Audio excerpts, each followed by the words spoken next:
மிக முக்கியமான நூல்களாக அறியப்படுகின்றன.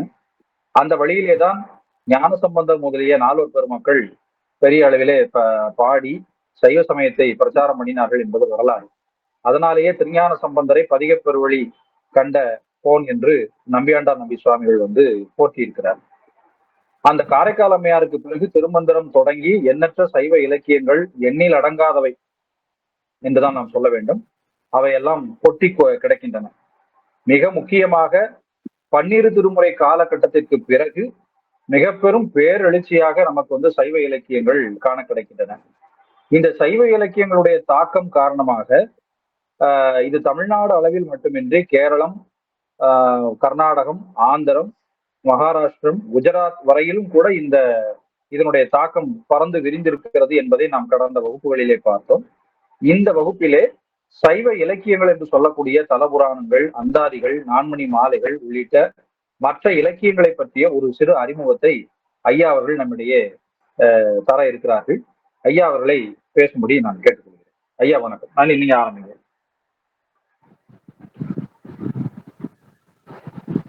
பிறந்திறந்துழல்வீர் நீங்கள் பெருகிற தெய்வம் தொழுதோவீர் கறந்து அருந்தினரும் உண்டோ கற்பசு முலகை கையால் அறம் துறந்தவர்க்கு எய்தாத ஆலவாய் சொக்கர்தாழை மறந்திருந்தினி கெடாமல் வணங்குவீரே.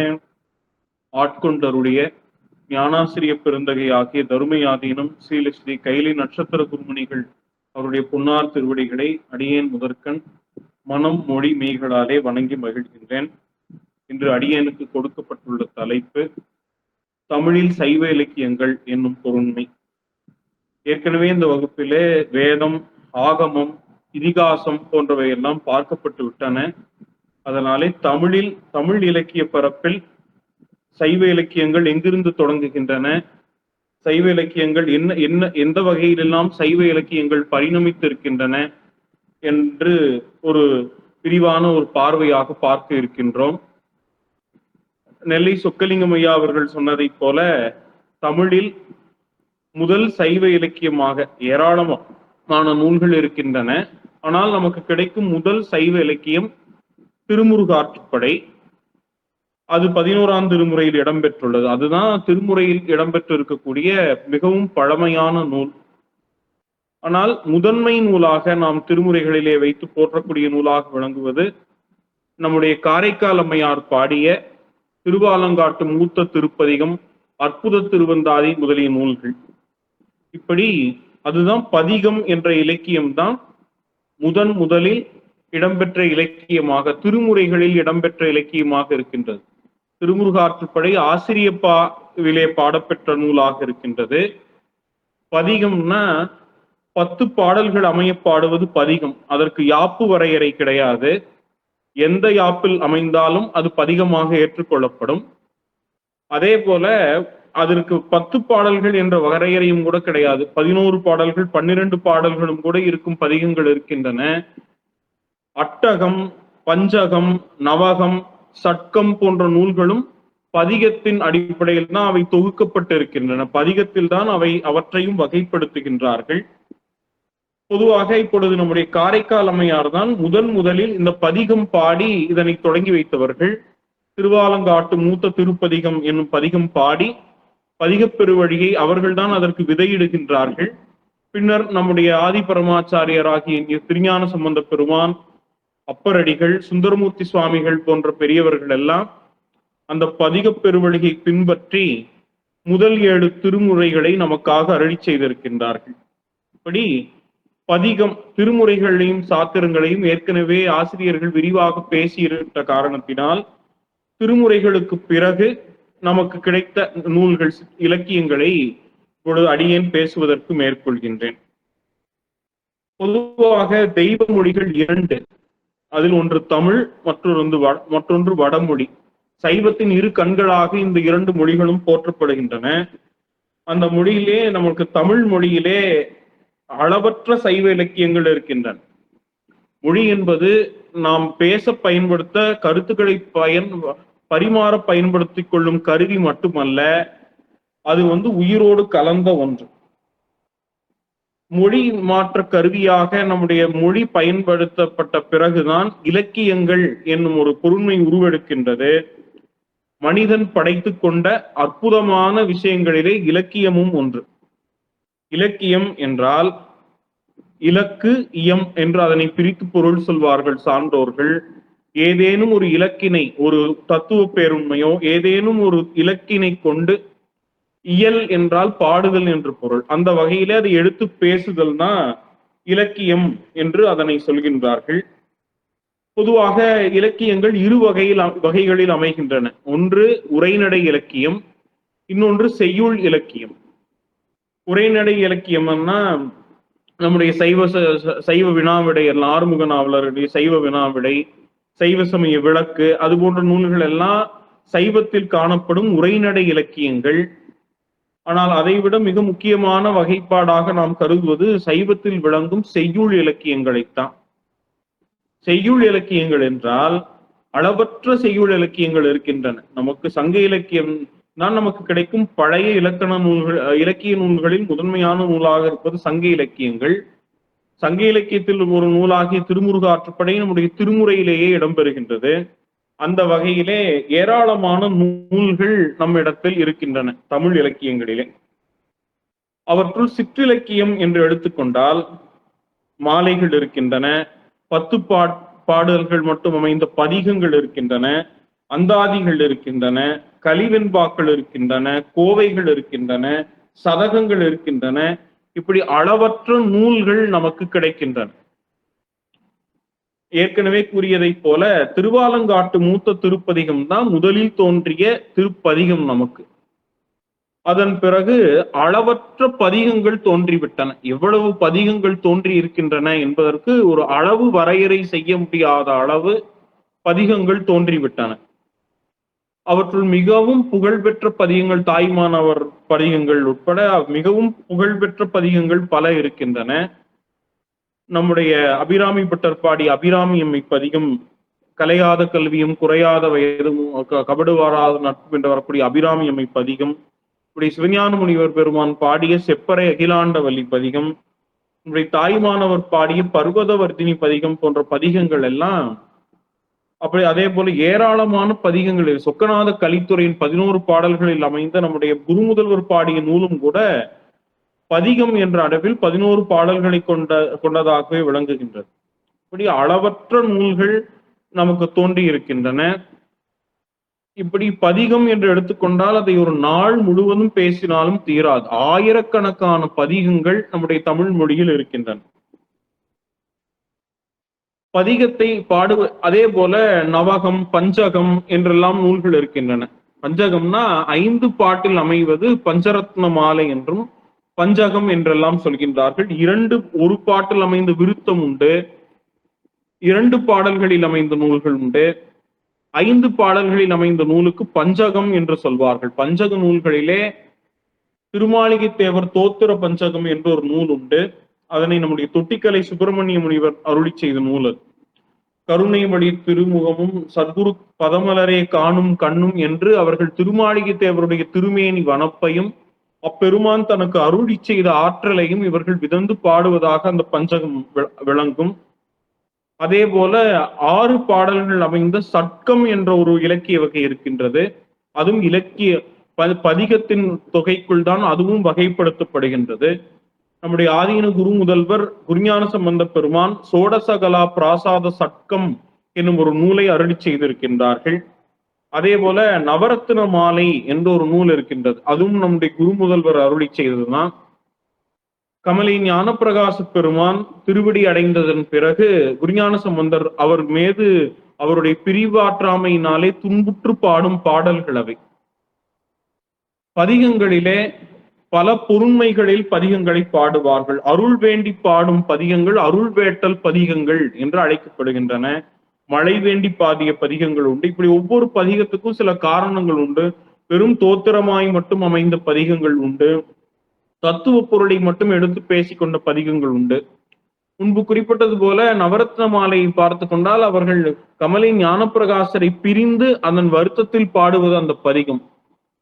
ஆடற்குரிய சொக்கலிங்கேசன் அவனருளால் கூடற்கு நிர்ணயம் செய்தனன் இன்று கூடாதொழிந்தாய், வாடற்கெனை விடச் சொற்றிலன் நீ ஒரு வார்த்தை சொல்லாய், தேடற்கரிய ஞானப்பிரகாச சிகாமணியே என்று அவர்கள் தன்னுடைய பிரிவாற்றாமை, சொக்கலிங்க பெருமான் எனக்கு தீட்சை கொடுத்து அருளி செய்ய சொன்னார், ஆனால் அவர் என்னை பிரிந்து இருக்க சொல்லவில்லையே, இப்படி பிரிந்து விட்டாயே என்று குருநாதரை பார்த்து வருத்தப்படுவது போல அவர்கள் பாடுகின்றார்கள். அதே போல பல பொருள்களை வேண்டி பரிசில்களை வேண்டி பாடிய பதிகங்கள் உண்டு. துறவு கேட்டே ஒரு பதிகம் பாடியிருக்கின்றார்கள். நம்முடைய ஆதீனத்திலே 10வது சன்னிதானமாக எழுந்தருளி இருந்த சிவஞான தேசிக பெருமான் மீது சிதம்பரநாத முனிவர் அவர்கள் துறவு வேண்டி ஒரு பதிகங்கள் பாடியிருக்கின்றார்கள். சிவஞான தேசிகர் பிரான் திருவாரூரில் விளங்கும் தர்மயாதீனத்து ராஜாங்க கட்டளையில் எழுந்தருளி இருந்த காலத்தில் அவர்கள் சிதம்பரநாத முனிவர் துறவு வேண்டி அவர்களை சென்று அங்கு தரிசிக்கின்றார்கள். அப்பொழுது 10 பாடல்கள் அமைந்த ஒரு பதிகத்தை துறவு வேண்டி அவர்கள் அவர்களின் திருமுன்பு விண்ணப்பிக்கின்றார்கள். மொழிவதும் நாமுங்கள், கேட்பதும் கீர்த்திகள், முடிமிசையில் அணிவதும் தாழ் முண்டகப் போது, முப்போதும் குடிப்பதும் முண்டகத்தாள் விளக்கி பொழியும் நீர், மெய்யினில் பூசுவதும் நீற்றினை, பூண்பதும் அக்கமாலி, புசிப்பதும் பரிகல சேடநீர், மலர் கொண்டு பூசிப்பதும் அடியினை, விழிகொண்டு காண்பதும் வடிவு, வலம் வருவதும் மிளிர் தருமை மதுரை ஆரூர் மேவும் பெருந்திரு மடத்தை, உன் அடியனேன் விரித்தொடுப்பது மாத்திரம் செழுமை இல்லாத பிறர் கலை சிறப்பல்ல, உன் செங்கலைகளாக வைப்பாய் என்று பாடுகின்றார்கள். துறவு வேண்டி காஷாய ஆடை கொடுக்க வேண்டும், செங்கலைகளாக வைப்பாய் என்று பாடுகின்றார்கள். திருமங்கையுரை கமலை நகர்தங்கு சிவஞான தேசிக சம்பந்த குருவே என்று அவர்கள் பாடுகின்றார்கள். இப்படி அளவற்ற பதிகங்கள் பல பொருண்மைகளிலே பல அருளாளர்களினால் பல அருளாளர்களின் மீதும் இறைவனின் மீதும் பாடப்பெற்றுள்ளன. அளவே இல்லை, பதிகங்களுடைய எண்ணிக்கைக்கு அளவே இல்லை. முன்பு சொன்னதை போல ஆற்றுப்படைனா சைவத்திலே நாம் இப்போது நமக்கு கிடைக்கக்கூடிய பழமையான இலக்கியங்களில் முதல் வகையினது. அது திருமுருகாற்றுப்படை, நக்கீர தேவநாயனாராலே அருளி செய்யப்பட்டது. ஆற்றுப்படை என்றால் ஒரு இரவலனை ஒரு புறவலனை நோக்கி செலுத்துவதுதான் ஆற்றுப்படை. ஏதோ ஒரு பொருளையோ வேறு ஏதோ ஒன்றையோ ஒரு வேண்டி வறியவன் இரவலன் ஒருவன் இருக்கின்றான், அவனை புறவலனை நோக்கி நல்வழிப்படுத்தி செலுத்துவதாக. ஆறு என்றால் வழி என்று பொருள். அவனை வழிப்படுத்துவதுதான் ஆற்றுப்படை. முருகப்பெருமானை நோக்கி அறுபடை தலங்களில் 6 திருப்பதி கண்டு என்று பாடுவது அருணகிரிநாத பெருமான் பாடுவதைப் போல அறுபடை வீடுகளிலே எழுந்தருளி இருக்கக்கூடிய முருகப்பெருமானை நோக்கி அன்பர்களை செலுத்துவதாக அமைந்த நூல் தான் நம்முடைய திருமுருக ஆற்றுப்படை நூல். அதன் பிறகு அளவற்ற ஆற்றுப்படைகள் தமிழில் தோன்றிவிட்டன. புறநூல்களே நம்முடைய தமிழிலே ஆற்றுப்படை நூல்களில் புறநூல்களில் புறநர் ஆற்றுப்படை, பெரும்பான் ஆற்றுப்படை, சிறுபான் ஆற்றுப்படை என்று ஆற்றுப்படை நூல்கள் இருக்கின்றன. புலவர் ஆற்றுப்படை இருக்கின்றது. சைவத்தில் தலை சிறந்த நூலாக ஆற்றுப்படை நூல்களிலே நாம் பார்ப்பது கவிராட்சச ஸ்ரீ கச்சியப்ப முனிவர் பிரான் அருளி செய்த திருத்தணிகை ஆற்றுப்படை என்னும் நூல். புராணங்களுள் திருத்தணிகை புராணத்தையும் ஆற்றுப்படை நூல்களில் நம்முடைய திருத்தணிகை ஆற்றுப்படையும் தான் உயர்ந்த ஆற்றுப்படை உயர்ந்த நூல்களாக சொல்வார்கள். அளவற்ற இலக்கியங்கள் ஆற்றுப்படை நூல்களிலே இடம்பெற்றுள்ளன. நமது சைவ இலக்கியங்களிலே மிகவும் புகழ்பெற்ற ஆற்றுப்படை நம்முடைய திருத்தணிகை ஆற்றுப்படைக்கு அடுத்து திருச்செந்தூருக்கு 3 ஆற்றுப்படை நூல்கள் இருக்கின்றன. பழனிக்கு 2 ஆற்றுப்படை நூல்கள் இருக்கின்றன. பேரூர் பட்டிப்பெருமானுக்கு ஒரு ஆற்றுப்படை நூல் இருக்கின்றது. இப்படி அந்த ஆற்றுப்படை என்னும் இலக்கிய வகையும் நன்கு அருளாளர்களால் பாடப்பெற்று வளப்படுத்தப்பட்ட ஒரு இலக்கிய வகையாக இருக்கின்றது. ஆற்றுப்படைக்கு பிறகு அந்தாதி நூல்கள் சிறப்பான முறையிலே நம்முடைய சைவத்திலே நிலை பெற்று விளங்குகின்றன. அந்தாதி என்ன, நம்முடைய திருமுறைகளிலே அற்புத திருவந்தாதி, பொன்வண்ணத்தந்தாதி போன்ற நூல்கள் எல்லாம் விளங்குகின்றன. கைலை பாதி காலத்தி பாதி அந்தாதி, சிவபெருமான் திருவந்தாதி போன்ற நூல்கள் எல்லாம் விளங்குகின்றன. அப்படி அந்தாதிக்கு பல வகைகளும் உண்டு. அதன் பிறகு எழுந்த அந்தாதிகள் பாடல் அமைப்பிலே சில பெயர்கள் பெற்ற நூல்கள் இருக்கின்றன.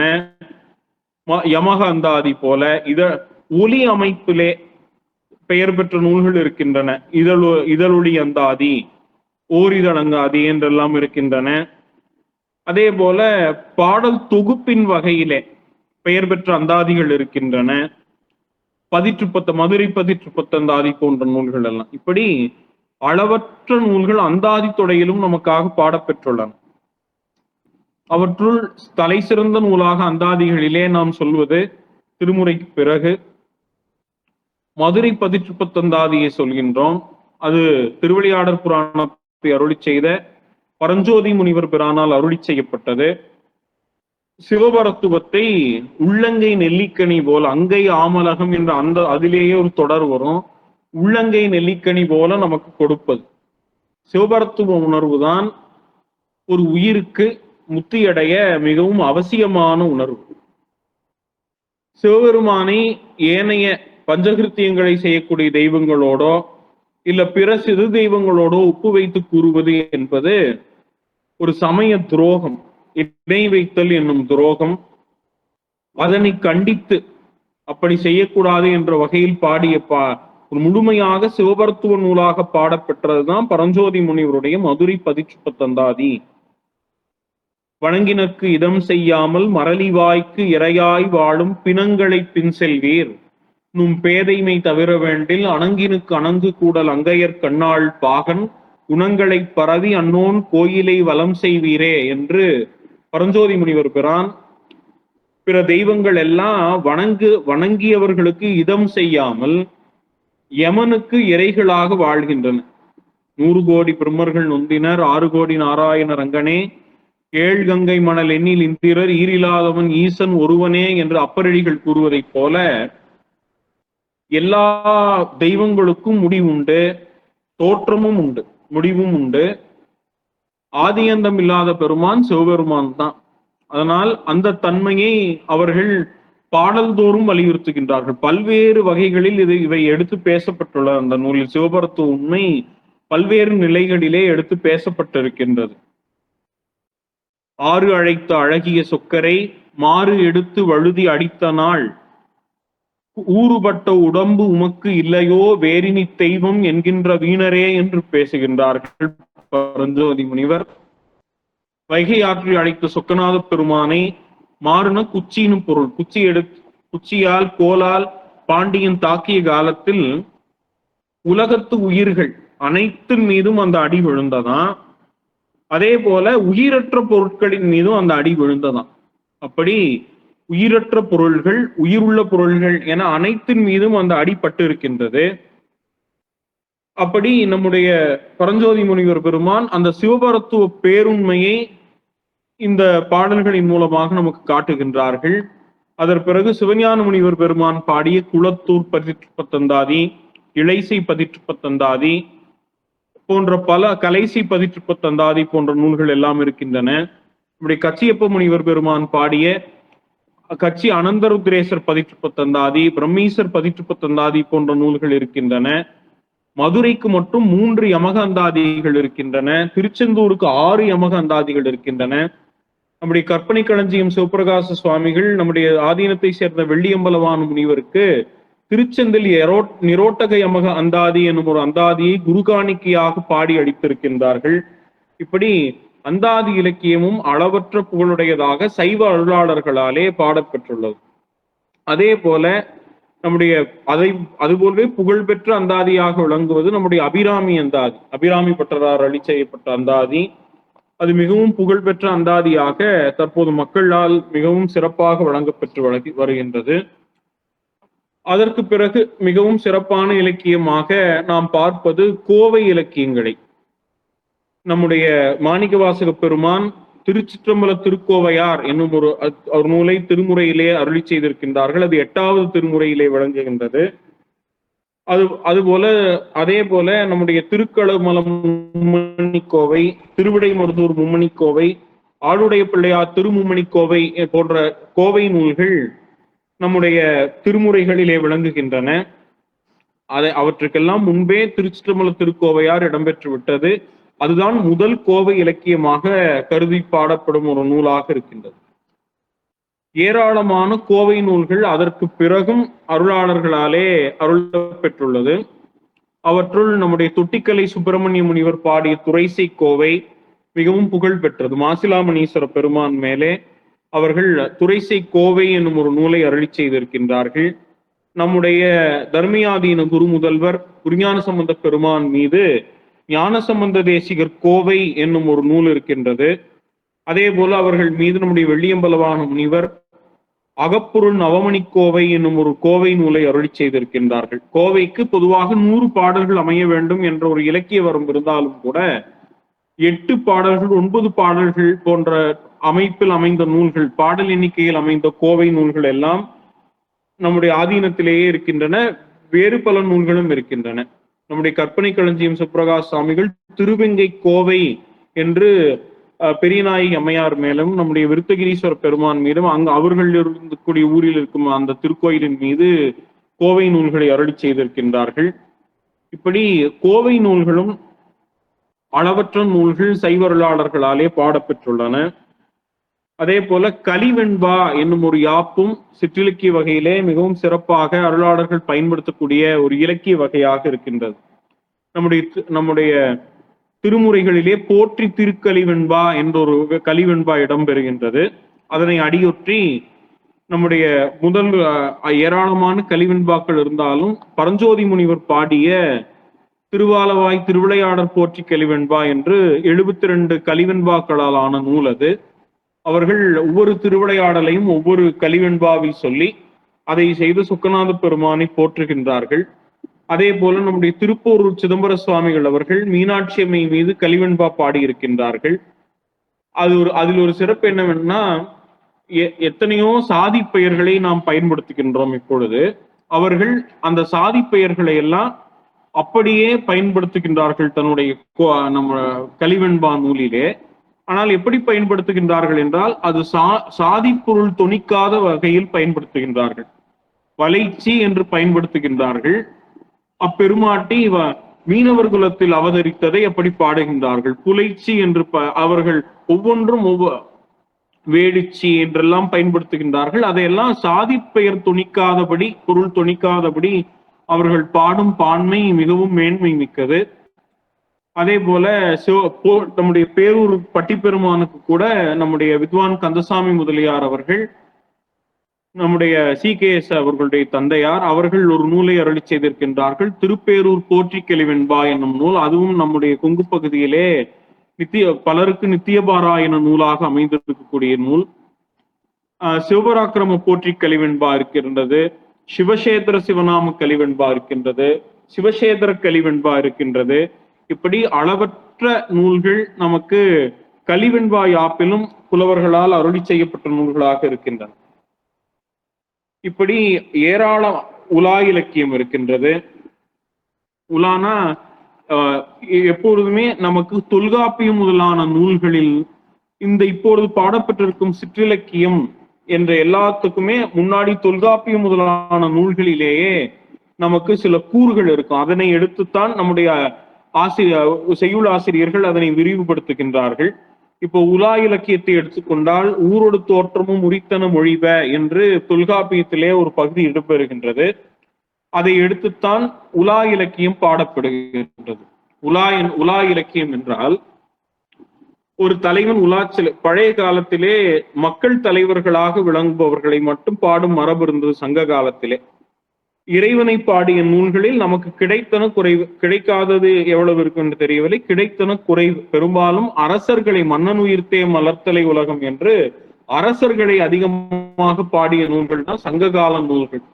அதற்கு பிறகுதான் இந்த ஹீரோ வர்ஷிப் என்று சொல்லப்படக்கூடிய அந்த நிலையை விடுத்து முழுமையாக கடவுளை சார்ந்த இலக்கியங்கள், மன்னர்களை விடுத்து வள்ளல்களை விடுத்து கடவுளை பாட வேண்டும் என்று, மானுடரை விடுத்து தெய்வத்தை பாட வேண்டும் என்ற நிலையை அருளாளர்கள் உருவாக்குகின்றார்கள்.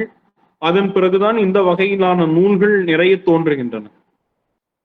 அப்படியும் உலா இலக்கியத்தில் முதலில் தோன்றிய உலாவாக இருப்பது குலோத்துங்க சோழன் உலாதான். அதன் பிறகு நம்முடைய திருமுறைகளில் இருக்கக்கூடிய நம்முடைய திருக்கைலாய ஞான உலா, ஆளுடைய பிள்ளையார் திருவுலா மாலை போன்ற நூல்கள் எல்லாம் நம்முடைய உலா இலக்கியங்களாக நம்முடைய திருமுறைகளில் இருக்கின்றன.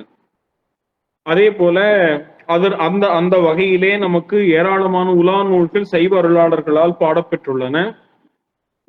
உலா இலக்கியங்களிலே ஏகாம்பரநாதர் உலா மிகவும் சிறப்பானது. அதனை தெய்வீக உலா என்றே சொல்வார்கள். நம்முடைய மதுரை சொக்கநாதர் உலா, எத்தனையோ உலாக்கள் இருக்கின்றன. அது 4வது திருநாள் அன்று நடைபெறக்கூடிய நம்முடைய ரிஷப வாகனத்திலே இறைவன் எழுந்தருள்கின்றான். அப்பொழுது பெண்டிர் ஒவ்வொருவராக பார்த்து இறைவன் மீது மையல் கொள்வதாக 7 வகை பேதை, பெதும்பை, மங்கை, மடந்தை என்று வரக்கூடிய 7 வகை பெண்கள் அவனை பார்த்து காமுற்று தங்கள் வயதுக்கு ஒத்த காதல் வகைகளான மொழிகளில் பேசுவதாகத்தான் அந்த உலா இலக்கியம் அமையும்.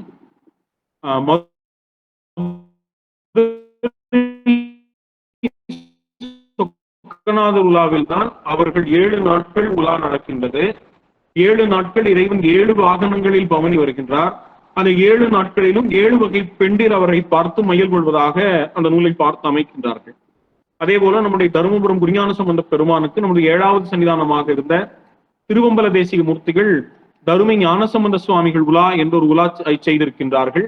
அது 7 வகை பக்குவ நிலையில் இருக்கக்கூடிய சீடர்கள் குருமுதல்வர் உலா வரும் காலத்தில் அவர்களை பார்த்து இந்த வகையிலான ஞானத்தை எங்களுக்கு அருள வேண்டும் என்று வேண்டுவதாக அவர்கள் சிறந்த ஒரு உலா நூலை படைத்திருக்கின்றார்கள். இப்படி காலத்தினாதர் உலா இருக்கின்றது. உலாக்களிலே நம்முடைய பேரூர் உலா தான் மிகவும் பெரியது. அது 911 கன்னிகளை உடையது. இப்பொழுது கயப்பாக்கம் என்ற ஒரு கோயிலில் ஒரு உலா கிடைத்ததாக போன வாரம் சொன்னார்கள். அது 1008 கன்னிகளால் ஆன உலா என்று சொன்னார்கள். நான் இதுவரைக்கும் பேரூர் உலா தான் இருப்பதிலேயே பெரிது என்று நினைத்துக் கொண்டிருந்தேன். இப்பொழுது ஒரு 20 ஆண்டுகளுக்கு முன்பு இயற்றப்பெற்ற கயாரண்ய உலா என்னும் உலா இப்பொழுது நமக்கு கிடைத்திருக்கக்கூடிய உலா நூல்களிலே மிகவும் பெரிய நூலாக கயாரண்யேஸ்வரர் உலா விளங்குகின்றது. அதே போல பிள்ளைத்தமிழ் நூல்கள் இருக்கின்றன. குளவி மருங்கினும் கிளவதாகும் என்று தொல்காப்பிய கூறின் அடிப்படையிலே எழுந்ததுதான் இந்த பிள்ளைத்தமிழ் இலக்கியம். பிள்ளைத்தமிழ் என்பது அரசனையோ அல்லது தெய்வத்தையோ குழந்தையாக பாவித்து பருவத்துக்கு 10 பாடல்கள் என பாடும் இலக்கியமாக இருப்பது. பருவத்துக்கு 10 பாடல்கள் என்றால் அது குறைந்த பாடல்களும் உண்டு. ஒரு பருவத்துக்கு ஒரு பாடல் என்று அமைந்த ஒரு திருவல்லிக்கேணியிலே அரச மரத்தடி பிள்ளையார் என்னும் ஒரு பிள்ளையார் இருக்கின்றார். அப்பெருமானுக்கு கல்யாண சுந்தர கவிராயர் என்னும் ஒரு கவிராயர் பருவத்துக்கு ஒரு பாடல் அமைந்த ஒரு பிள்ளைத்தமிழையும் கூட பாடியிருக்கின்றார்கள். பழனிக்கு பருவத்துக்கு 5 பாடல்கள் அமைந்த ஒரு பிள்ளைத்தமிழ் நூல் இருக்கின்றது. அப்படி இவ்வளவுதான் பாட வேண்டும், 10 பாடல்கள் தான் அமைய வேண்டும் என்ற ஒரு பொதுவாக ஒரு இலக்கணம் இருந்தாலும் கூட அருளாளர்கள் அவருடைய கவிக்கு வரம்பில்லை, அதை கட்டுப்பாடில்லை, அதனால் இப்படித்தான் பாட வேண்டும் என்று அவர்களை நிர்பந்திக்க முடியாது. இந்த 10 பருவங்களையும் கடந்தும் கூட நம்முடைய மாயூரம் அபயாம்பிகை சதகம் பாடிய மாயூரம் கிருஷ்ணய்யர் 14 பருவங்கள் அமைந்த ஒரு பிள்ளைத்தமிழையும் கூட தில்லை சிவகாமி அம்மைக்கு பாடியிருக்கின்றார்கள். பந்தாடுதல் பருவம், நலங்கு வைத்தல் பருவம் என்றெல்லாம் பருவங்கள் அமைந்த மிகவும் சுவையான பாடல்கள் அமைந்த இலக்கிய வகையை அவர்கள் அருளி செய்திருக்கின்றார்கள். அவர்கள் தான் அபயாம்பிகை சதகம் என்ற சதக நூல்களிலே புகழ்பெற்ற ஒரு நூல்களையும் அருளி செய்தவர்கள். இப்படி பிள்ளைத்தமிழ் நூல், முருகப்பெருமானுக்குரிய பிள்ளைத்தமிழ் நூல்களை எடுத்துக்கொண்டால் கிட்டத்தட்ட நமக்கு இப்ப கிடைத்திருக்கும் நூல்களே 103 நூல்களுக்கு மேல் கிடைத்துள்ளன. நம்முடைய பழனி தர்மியாதீன பதிப்பாக தற்போது வெளிவந்த பழனி பிள்ளைத்தமிழ் நூலிலே அந்த நமக்கு கிடைத்தவரை உள்ள 103 இலக்கியங்களின் தொகுப்பை அதில் அடித்திருக்கின்றோம். முருகனுக்கு மட்டும் 103 இலக்கியங்கள், பிள்ளைத்தமிழ் இலக்கியங்கள் நமக்கு கிடைத்திருக்கின்றன. விநாயகப் பெருமானுக்கு 14 நூல்கள் நமக்கு கிடைத்தன. உமையம்மைக்கு 46 நூல்கள் கிடைத்தன. ஆதி அந்தம் இல்லாத சிவபெருமானுக்கு பிள்ளைத்தமிழ் பாடுவது மரபில்லை என்பதால் சிவபெருமானுக்கு பிள்ளைத்தமிழ் இல்லை. அதே போல பலரும் நம்ம எளிய இடத்தில் கேட்டிருக்கின்றார்கள். இப்போ குருஞான சம்பந்த பெருமானை எடுத்துக்கொண்டால் அப்பெருமான் மீது நமக்கு இப்பொழுது கிட்டத்தட்ட 32 நூல்கள் செய்யுள் வடிவில் இயற்றப்பெற்றுள்ளன. நம்முடைய தருமையாதீன குருமுதல்வர் மேலே திருவாவடுதுறை ஆதீன குருமுதல்வராக விளங்கும் நமசிவாயமூர்த்திகள் பெருமான் மீது 12 நூல்கள் கிடைத்துள்ளன.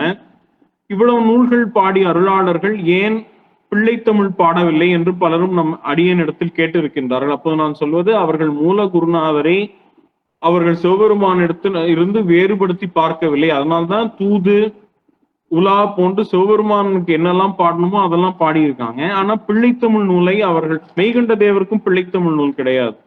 அப்படி பிள்ளைத்தமிழ் பாடவில்லை என்று அடியேன் அதற்கு ஒரு கருத்து சொன்னேன். அதே போல தூது நூல் இருக்கின்றது சிற்றிலக்கியங்களிலே. ஏராளமான, அதாவது தலைவி மையல் கொண்டு தலைவனுக்கு ஒரு பொருளை தூது அனுப்புவதாக பாடுவதுதான் தூது இலக்கியம். இது அகவற்பாக்களால் அமைந்த நூல். அது மட்டுமன்றி இது சங்க இலக்கியங்களிலேயே இந்த தூது மரபு காணப்படுகின்றது. அகநானூரிலே ஒரு பாடலிலே 52வது பாடல் என்று நினைக்கின்றேன். அந்த பாடலிலே தலைவி தலைவனுக்கு நண்டை தூதாக அனுப்புவதாக பாடியிருக்கின்றார்கள். இன்ன பொருட்களைத்தான் தூதாக அனுப்ப வேண்டும், இன்ன பொருட்களை அனுப்பக்கூடாது என்ற ஒரு வரையறை உண்டு.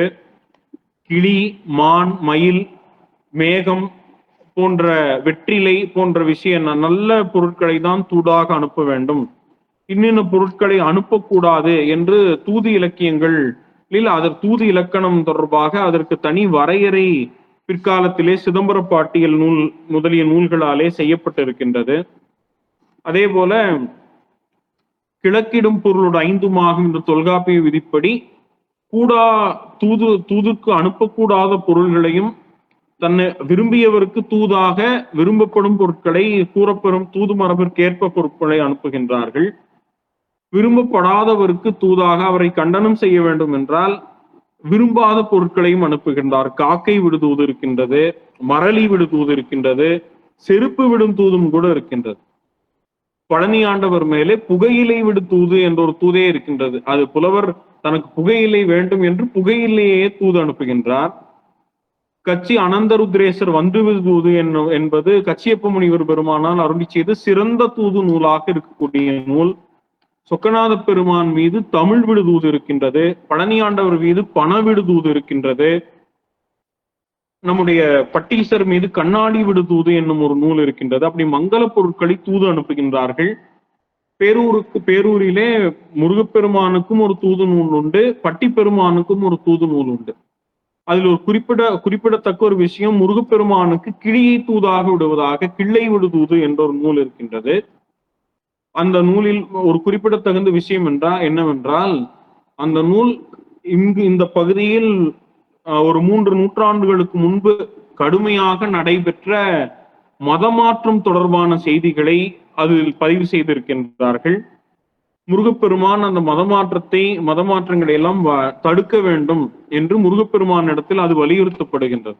பின்னாளிலே அந்த கிள்ளை விடுதூதை மறுத்து அவர்கள் பிள்ளை விடுதூது என்று மாற்று மதத்தார் ஒரு நூல் எழுதினார்கள். மீண்டும் இவர்கள் அதற்கு பேரூர் மயில் விடுதூது என்று முருகப்பெருமான் மேலே இன்னொரு தூது எழுதி அதையும் இவர்கள் அதற்கு மறுப்பு நூலாக இவர்கள் செய்து நம்முடைய பேரூர் இறைவன் மேல, அங்கு பழனி ஆண்டவர் என்றுதான் பேர் இறைவன் பின்னாடி இருக்கும் முருகப்பெருமானுக்கு, அந்த பெருமானுக்கு உரிய 3 தூது நூல்களையும் ஒரு தொகுப்பாகவே நம்முடைய சி.கே. சுப்பிரமணிய முதலியார் ஐயா அவர்கள் வெளியிட்டு இருக்கின்றார்கள். இப்படி அளவற்ற சைவ இலக்கியங்கள் நமக்கு இருக்கின்றன. இவற்றிலெல்லாம் பொதுவாக 2 வகைகளிலே என்ன சொல்ல வேண்டும்னா, தத்துவ உண்மைகளைத்தான் தேவாராதி திருமுறைகளிலும் சிற்றிலக்கியங்களிலும் நமக்கு கூறுகின்றார்கள்.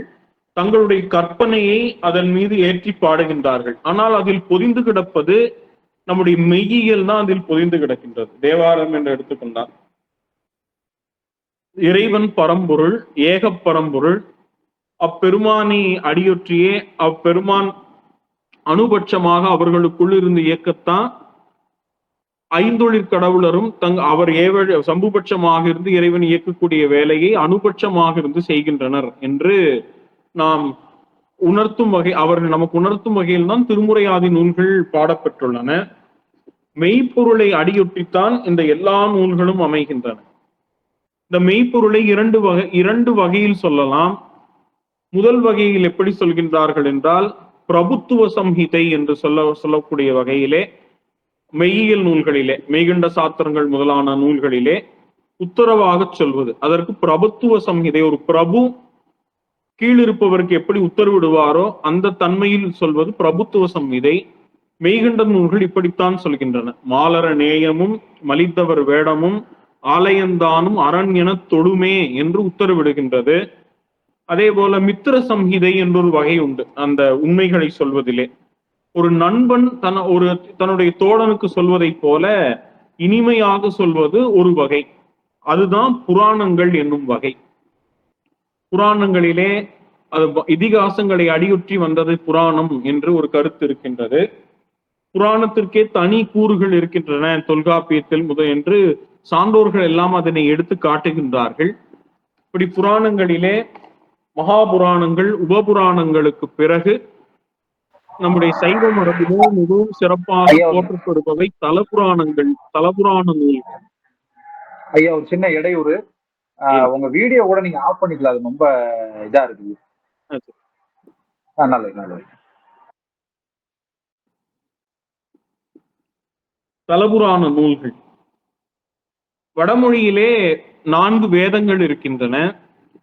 அவற்றுள் 5வது வேதமாக உலகம் கொண்டாடக்கூடிய நூலாக இருக்கக்கூடியது புராணங்கள் தான். மகாபாரதத்தை அடியொற்றி இந்த புராணங்கள் அனைத்தும் தோன்றியிருக்கின்றன. அதற்கு பிறகு தோன்றியிருக்கின்றன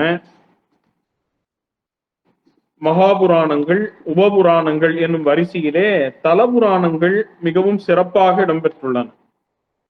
சமணத்திலும் புராணம், ஸ்ரீபுராணம் போன்ற புராணங்கள்லாம் உண்டு.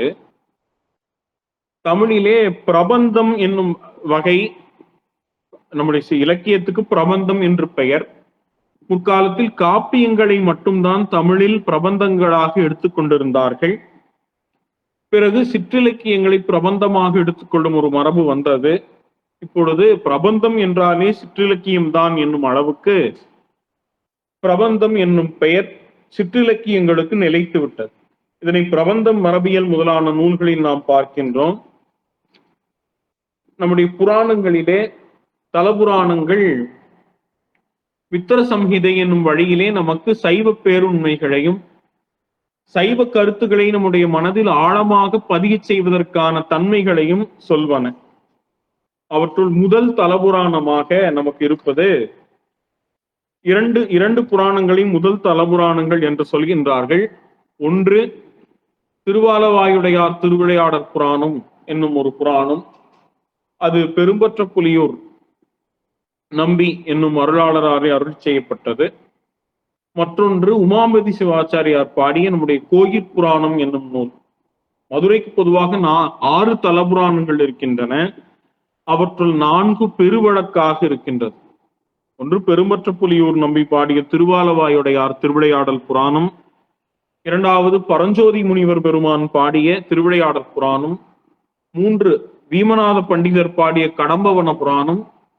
4வது நூல் அனதாரியப்ப நாவலர் பாடிய சுந்தர பாண்டியம் என்றும் 4 நூல்கள் மதுரைக்கு இருக்கின்றன. தில்லைக்கு கோயில் புராணம் இருக்கின்றது.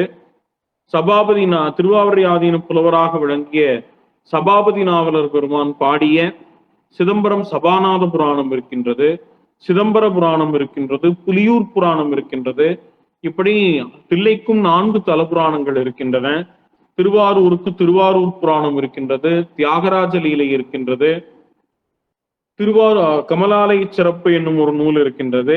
இப்படி அளவற்ற புராணங்களில் நம்முடைய அருளாளர்கள் சைவ பேருண்மைகளை பொதித்து வைத்துள்ளார்கள்.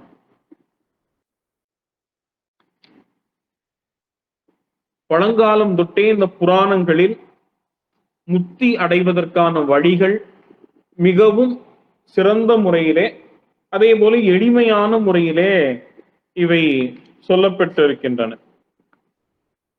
இவ்வளவு இப்போ செய்யுள் வடிவிலே 320க்கும் மேற்பட்ட தலபுராணங்கள் நமக்கு கிடைத்திருக்கின்றன. அவற்றுள் 300க்கும் மேற்பட்ட தலபுராணங்கள் சைவம் சார்ந்தவை. சிவபெருமான் திருக்கோயில்களுக்கும் முருகப்பெருமான் திருக்கோயில்களுக்கும் எழுந்தவைதான். மற்றவை அனைத்தும் இந்த திருமாலுக்கு ஒரு 10 தலபுராணங்கள் இருக்கின்றன. சிவபெருமானுக்கு 300 இருக்கின்றன. திருமாலுக்கு 10க்கும் மேற்பட்ட தலபுராணங்கள் இருக்கின்றன. இப்படி 10க்கும் மேற்பட்ட தலபுராணங்கள் திருமாலின் பெருமையை சொல்வதாக இருக்கின்றன. தமிழ்நாட்டில் விளங்கும் தலங்களுக்குத்தான் இவ்வளவு தலபுராணங்கள் இருக்கின்றன. காரணம் என்ன? மூர்த்தி தல தீர்த்த சிறப்பு மிகுந்த தலங்கள் தமிழ்நாட்டில் தான் இருக்கின்றன. அதே போல தமிழ்நாட்டில் விளங்கும் தலங்கள் தான் பரசிவ பிரதிஷ்டையுடைய தலங்கள். வடக்கே ஜோதிர்லிங்கமாக சுயம்புலிங்கமாக விளங்கும் தலங்களை தவிர மற்ற தலங்களில் எல்லாம் உருத்திர பிரதிஷ்டை என்று அறிஞர்கள் ஆகம வல்லுநர்கள் சொல்கின்றார்கள். பரசிவ பிரதிஷ்டையாக விளங்கிய ஆகம பிரதிஷ்டையாக இருக்கக்கூடிய தமிழ்நாட்டு தலங்களுக்கு தான் அளவற்ற தலபுராணங்கள் இருக்கின்றன. 300க்கும் மேற்பட்ட தலபுராணங்கள் இருக்கின்றன. தலபுராணத்தின் நோக்கம் என்பது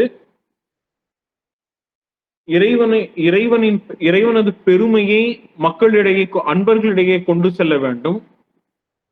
அதே போல அங்கு நம்பிக்கை உள்ள ஆகமத்தின் அடிப்படையிலே அங்கு இருக்கக்கூடிய பூஜை, விழா, நோன்பு ஆகியவற்றை சிறப்பாக அதில் பதிவு செய்ய வேண்டும். தத்துவத்தை, அதே போல சித்தாந்த தத்துவத்தையும் இந்த புராணத்தை எடுத்துக்கொண்டாலும் பெரும்பாலும் அதில் ஞானோபதேச படலம் என்றோ உபதேச படலம் என்றோ ஏராளமான படலங்களை சொல்லி அதில் தத்துவ பேருண்மைகளை பொதித்து சொல்வார்கள். எளிமையான பாடல்களாலே பொதித்து சொல்வார்கள். இதனை பராபர கணியிலே நம்முடைய தாய்மான பெருமான் மூர்த்தி தலம் தீர்த்த முறையால் தொடங்கினருக்கு ஒரு வார்த்தை சொல்ல சத்குருவும் வாய்க்கும் பராபரமே என்று இதனை பேசுகின்றார்கள். அப்படி சைவ சித்தாந்தத்தில் சொல்லப்பட்டிருக்கக்கூடிய 3 உறுதிப்பொருள்கள் ஆகிய பதி, பசு, பாசம் என்னும் தன்மையில் ஏராளமான புராணங்கள் நமக்கு எழுந்து தோன்றியுள்ளன. அப்படி சோழ நாட்டில் நமக்கு 190 பாடல் பெற்ற தலங்கள் இருக்கின்றன. அவற்றில் 147 தலங்களுக்கு தலபுராணங்கள் நமக்கு செய்யுள் வடிவில் இருக்கின்றன. அதில் கோயில் புராணம் தான் மிகவும் சிறந்த புராணமாக நம்முடைய உமாபதி சிவாச்சாரி சுவாமிகளாலே பாடப்பெற்ற புராணமாக இருக்கின்றது. இந்த 2 புராணங்கள், திருவாலவாயுடையார் திருவிளையாடல் புராணம், கோயிற் புராணம், இந்த 2 புராணங்களில் தான் தலபுராணங்கள் தோன்றுவதற்கான பல பல கூறுகள் இடம்பெறுகின்றன. நாட்டு வளம், நகர வளம் என்றெல்லாம் பெரிய புராணத்தை அடியொற்றி இவர்கள் பாடுகின்றார்கள். அந்த ஊரினுடைய சிறப்பு அதெல்லாம் மிகவும் சிறப்பாக பாடப்பட்டுள்ளது. திருவாரூரில் பிறந்தால் முக்தி, காசியில் இறந்தால் முக்தி, காலத்தியில் பிரவேசித்தால் முக்தி, திருவண்ணாமலையை நினைத்தால் முக்தி, திருவாலவாயை சொன்னால் முக்தி என்னும் தன்மைகளிலே அது போன்ற கருத்துக்கள் எல்லாம் இந்த தலபுராணங்களில் தான் இடம்பெறுகின்றன. அதில் அருணாசல புராணத்தில் ஒரு செய்தி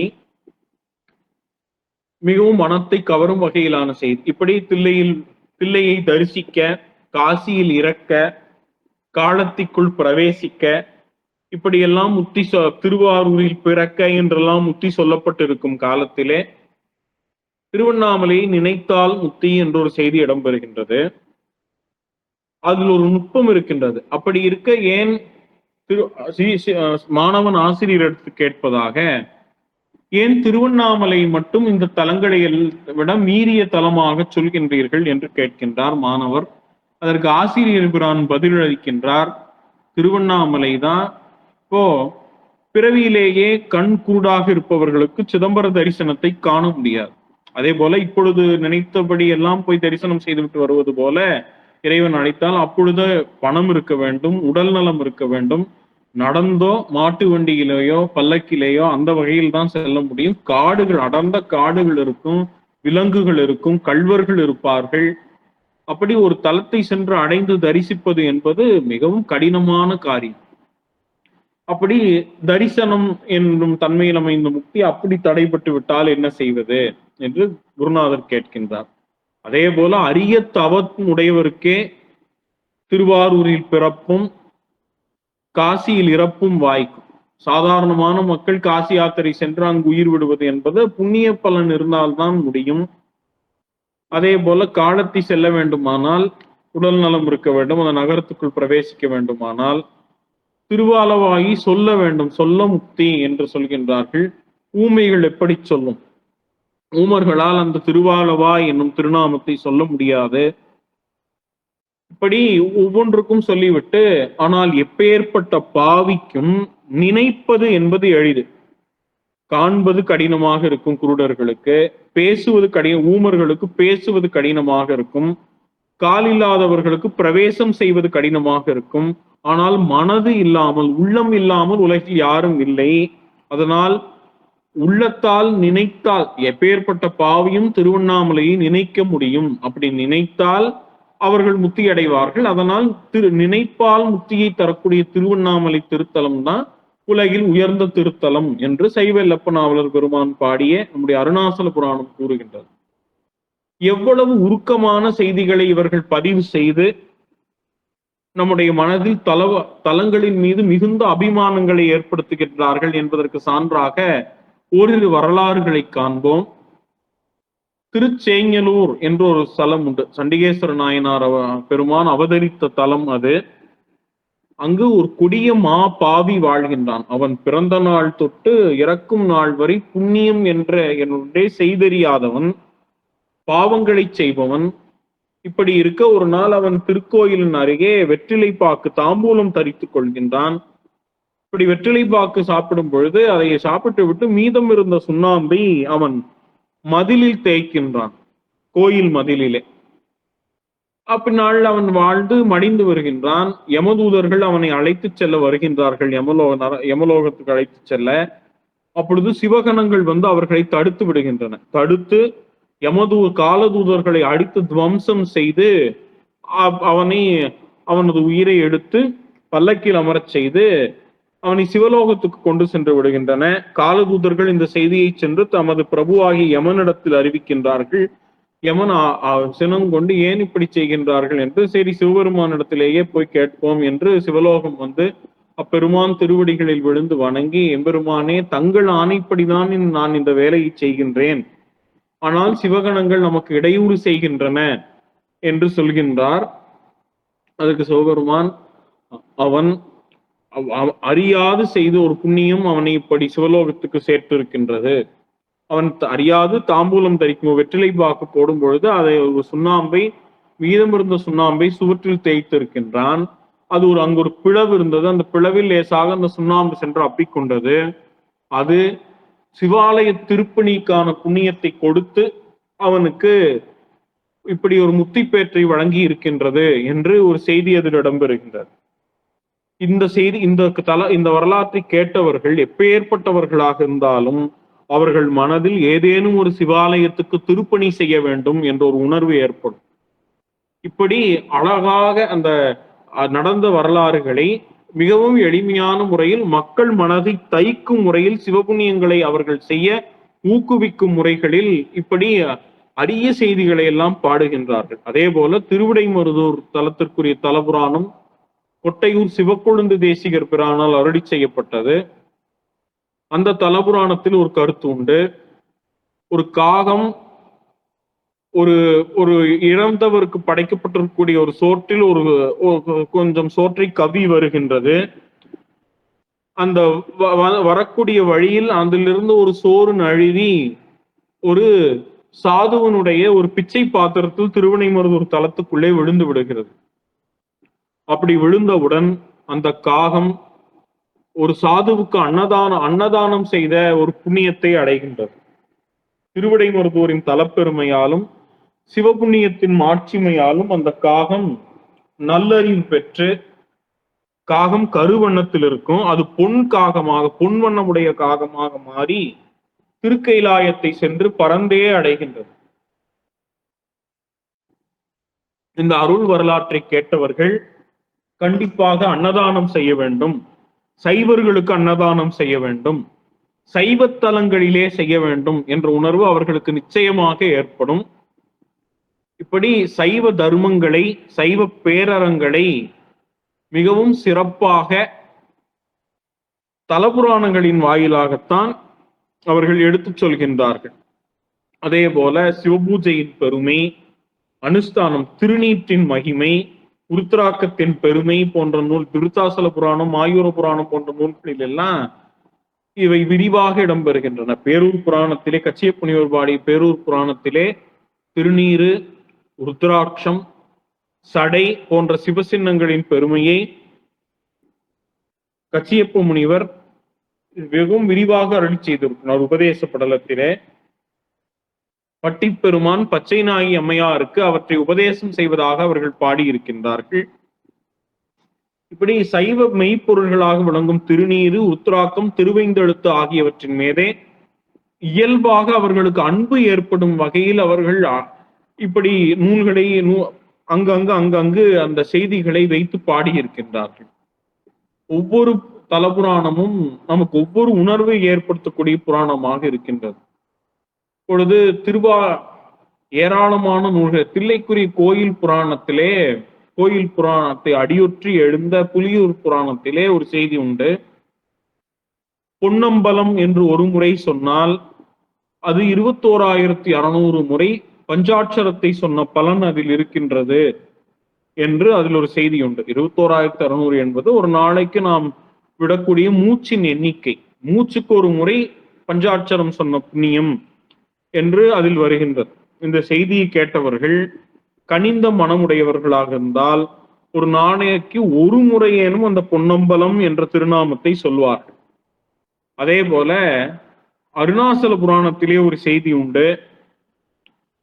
அருணகிரி என்று ஒரு முறை சொன்னவர்கள் 3 கோடி முறை திருவைந்தெழுத்தை சொன்ன புண்ணியத்தை அடைவார்கள் என்று ஒரு செய்தி உண்டு. அப்படி அதே போல அதை கேட்டவர்களும் ஒரு முறையாவது அருணகிரி என்று சொல்வார்கள். அண்ணாமலை நினைத்ததே புண்ணியமாகி அவர்கள் முத்திக்கரை சேர்வார்கள். கடம்பவன புராணத்தில் ஒரு செய்தி உண்டு. அது வீமநாத பண்டிதர் அருளி செய்தது. மதுரை பெருமான் மீது பாடப்பெற்ற நூல். ஒரு நாய் ஓடுகின்றது மதுரை திருநகருக்குள்ளே. அது துவாதசாந்த தலமாக விளங்கும் பெருமையுடையது. சீவன்முக்தி நகரம் என்று அழைக்கப்பெறுவது. அப்படி மிகச்சிறந்த சிவலோக திருநகர், பூலோக சிவலோகமாக போற்றப்பட்ட அந்த நகரத்திற்குள்ளே ஒரு சுடுகாட்டில் ஒரு நாய் இருக்கின்றது. அந்த நாய் அங்கு எரிந்து கிடக்கும் பிணச்சாம்பல் மிதித்து கொண்டு ஓடுகின்றது. அங்கு ஒரு இறந்து போன உயிரினத்தின் உடல் கிடக்கின்றது. அது அந்த காலில் இருந்த சாம்பல் அந்த உயிரினத்தின் மீது பட்டு விடுகின்றது. எப்படி? சுடுகாட்டு சாம்பல். அதை பூசி விடுவது மோசமான விலங்கு என்று நூல்களில் கூறப்படக்கூடிய நாய் என்னும் விலங்கு. ஆனால் அதுவே திருநீறு தரித்த புண்ணியமாக மாறி அந்த இறந்து கிடக்கும் உயிரினம் சிவலோகம் செல்லும் காட்சியை அங்கிருந்தவர்கள் பார்க்கின்றார்கள். இதை கடம்பவன புராணம் கூறுகின்றது. இந்த செய்தியை கேட்டவர்கள் நிச்சயமாக திருநீற்றின் மீது அவர்களுக்கு ஒரு அன்பு ஏற்படும். திருநீர் தரித்து கொள்ள வேண்டும் என்று நினைப்பார்கள். இப்படி சைவ சமயத்தின் மெய்ப்பொருளை மித்திர சங்கீதை வழியிலே நமக்கு மிகவும் சிறப்பாக கூறும் நூல்களாக இவையெல்லாம் இருக்கின்றன.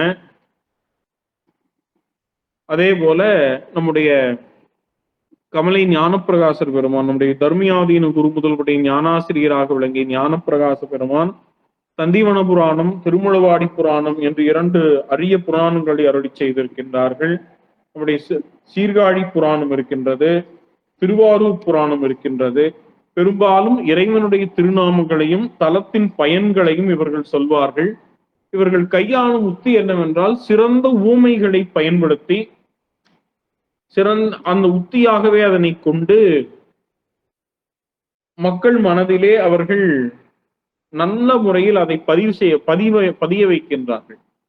திருவானைக்காவுக்கு தந்திவன புராணத்தை போலவே கச்சியப்ப முனிவர் பெருமான் திருவானைக்கா புராணம் என்னும் ஒரு புராணத்தை அருளி செய்திருக்கின்றார்கள். அது 1555 பாடல்களை உடையது.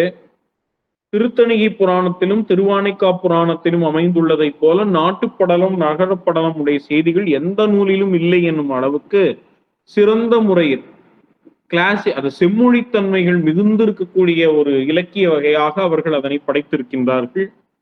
அதே போல அளவற்ற தற்குறிப்பேற்ற பாடல்கள் அதில் அமைந்திருக்கின்றன. பொதுவாக தற்குறிப்பேற்றம் என்றால் இயல்பாக நடக்கும் விஷயங்களை புலவர் தன் கற்பனையின் மீது ஏற்றி பாடுவது. பெரும்பாலும் தற்குறிப்பேற்றம் என்ற ஒரு கேள்வி வந்தாலே நாம் எழுதுவது சிலப்பதிகாரத்தில் கோவலனும் கண்ணகியும் மதுரை மாநகருக்குள் நுழைந்த பொழுது கொடிகள் எல்லாம் அசைந்தன வாரல் வாரல் என்று அசைத்ததை போல வராதீர்கள் வராதீர்கள் என்று சொல்வதை போல அது இருந்தது என்றுதான் கேள்வி பதிலா எழுதுவோம். திருவானைக்கா புராணத்திலே 200க்கும் மேற்பட்ட பாடல்களை தற்குறிப்பேற்ற பாடல்களாக கச்சியப்ப முனிவர் பிரான் வடிக்கின்றார். அதே போல பேரூர் புராணம், காஞ்சி புராணம், பூவாளூர் புராணம் போன்ற புராணங்களில் எல்லாம் அவர்கள் எப்படித்தான் இப்படி பாடினார்கள் என்று வியக்கும் அளவுக்கு மிகவும் சிறப்பாக பாடியிருக்கின்றார்கள். நம்முடைய திருவாவூர் ஆதீனத்திலே 11வது பட்டமாக எழுந்தருளி இருந்த பின்வேலப்ப தேசிய மூர்த்திகள் திருப்பரியலூர் புராணம் எனும் புராணத்தை அருளி செய்திருக்கின்றார்கள். அந்த திருப்பரியலூர் தருமையாதீனத்தின் அருளாட்சியில் திகழ்கின்றது. இப்படி தலபுராணத்தின் வகையிலே மிகவும் சிறப்பாக சைவ பேருண்மைகள் ஆங்காங்கு அன்பர்களால் சிறப்பாக கூறப்பெற்றுள்ளன. இதில் அது வெறும் ஒரு சமய உண்மைகளை சொல்ல மட்டும் இதனை பயன்படுத்தி கொண்டார்களா என்றால் அதுதான் இல்லை.